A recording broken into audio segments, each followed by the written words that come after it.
This is my 1962 Pontiac Grand Prix. My great-grandfather bought it brand new from Grapponi, August 16th of 1962. Let's hear it. Hey, what's going on today, guys? We're at Arnie's place for cruise night. We're hanging out with Geordan Rule, 18-year technician over at Grapponi. Today he's going to tell us a little bit about his career path in automotive, how it got him to where he is today, and then we're going to hang out with him, see what it's like with Geordan off the clock.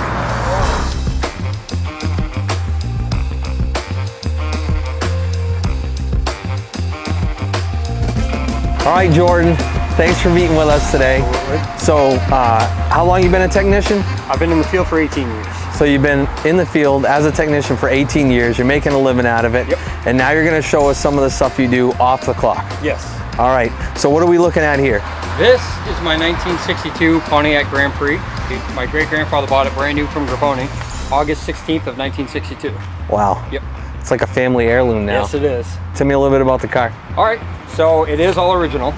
Original paint, original interior. The only thing that's not original is the tires, because those have to be replaced, but she's a survivor. So automotive like runs in the family, yes. Right?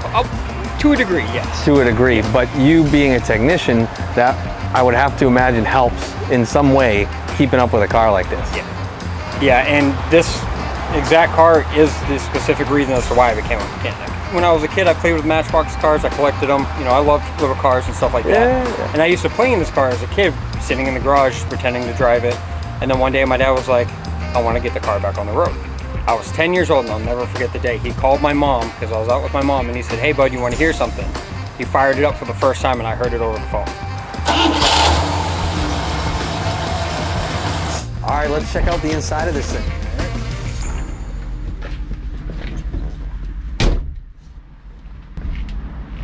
Whoa, check it out. I feel like I just went back in time. So let's talk a little bit about career for a second, because obviously to own a car like this and maintain it, you have to know how to fix it. Right. And being a technician helped get you there. Yes. So where did you get your start? Who hired you? You did. That's right, I hired you. What was the year? 2012. 2012. So for those that don't know, back in the day, I was a technician, and then I was a service manager, and I actually hired Geordan when he came to us. So let's just back up to that for a minute. Actually, let's go even further. From 2012, how did you and I meet? In 2005, during the CRTC program, I interned with you at Ford. So you went to high school CTE. Yes. You interned at Grapponi. Yep. And then what happened between then and when I hired you at Grapponi? I worked at a couple independent shops. I was a service manager at another shop for a brief period of time, and then I just decided Ford is where I wanted to be. Yeah. What draws you to Ford? I've just been a huge fanatic of Ford since I was a kid. I love everything about them. Started with this? Yes. Yeah. Even though this is not a Ford. Yeah. Even though you drive a Chevy now too? Yes. How did you get into Fords, be a Ford guy, work for Ford? My very first car was an '89 Ford Probe GT. 89. Yep. So was it like kind of like a piece of junk, or was it a decent car? It was a fixer-upper. My dad got it for me when I was 15, and so it gave me a year to do what I wanted with it. So it was purple when I got it. He painted it black for me, you know, put a 6-disc CD changer in it, and Do you have the big subwoofer in the back? yes, 15-inch. Yep. Who didn't when we were that age? Right. So what are the other cars in the fleet? You got this 62. Yep. I've got the 23 Sierra, 2019 Subaru WRX, and a 2011 Ford Mustang, California Special. California Special. So what makes it a California Special? Mainly appearance, the wheels, the wing, some graphics on the side of it, but it's still a 5-liter. It's got the 6-speed transmission in it. This job is hard work. Mm-hmm. And you know, students need to know that if they're thinking about getting into this career, right? Right. Well, let's start with the good stuff. What are some of the things that you like about the job? It's something new every day, something different. It's always a challenge. So go back this week, for example, something new, always different, always a challenge. What types of things came through your bay this week? So far this week, I had an engine on a 2019 Escape. And what happened to the engine? It had coolant intrusion in cylinder 1. So either a deformity in the head or the deck itself. Yeah, so you have to bring it in. It's got a concern. Mm-hmm. You have to narrow it down, and you somehow figured out it's got coolant in cylinder 1. Yes. Now it needs an engine. Yep. Okay. So what else did you have this week? Right after that, I got a Ford Edge for a complaint of shifting erratically first through third. And with these particular edges, they are known for torque converter slipping. So I went out with data logger and watched the actual slip and the desired slip to see what the computer wanted it to do versus what it was doing, and saw that there was about a 250 RPM difference.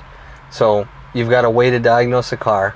Still not easy. No. Now you got to pull the transmission. Yes. Right? Yeah. So what kind of labor is involved with pulling the transmission? That's quite a bit. I mean, you've got a subframe you got to pull out, you know, virtually the entire suspension that has to come out of it, pull the case itself out and make sure that the case half isn't leaking. If it is, then that's a whole nother story. Yeah. Then you're pulling the torque converter, pulling the case half. Not as easy as some people think. Correct. Like, just bring it in, fix my car, when's it going to be done? And you're looking at, what is it, 10-hour job? At minimum. So when we're talking about labor, 10 hours, there's something called flat rate, right? So tell me how that works. So flat rate is by the book. Say, for example, that transmission pays 10 hours. I get it done in 6.5, I still get the 10 hours. I get it done in 14 hours, I still get the 10 hours. So you could win or lose depending on whatever your work ethic is. Yes. So if you're coming to work and drinking coffee and talking to your buddies, you're not going to go home with a good paycheck. Right. You got to hammer. You got to work. Got to stay focused. Yeah. All right, dude. That was awesome, but I want to go do something fun. All right. Let's go hit cruise night. Let's do it.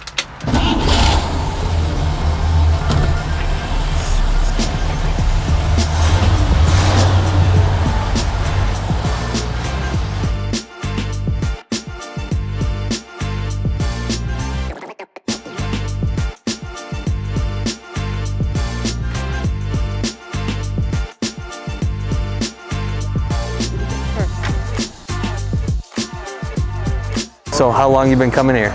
Oh, since I was a kid. Young kid.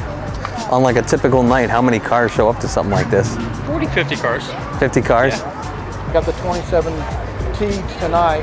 If this is pushed into the center position, then the transmission's in neutral. And if you depress this pedal, you're in low. If you depress that, you're in reverse. Why have you gone into like doing cruise night and car shows and things like that? I mean, back in my early 20s, I did the drag racing and all that, and then I became a dad. And that changed everything for me. I love being a dad. I love sharing my passion with my kids, and they all, you know, they range from 7 to 13 years old, and especially this one, she loves anything that has to do with cars.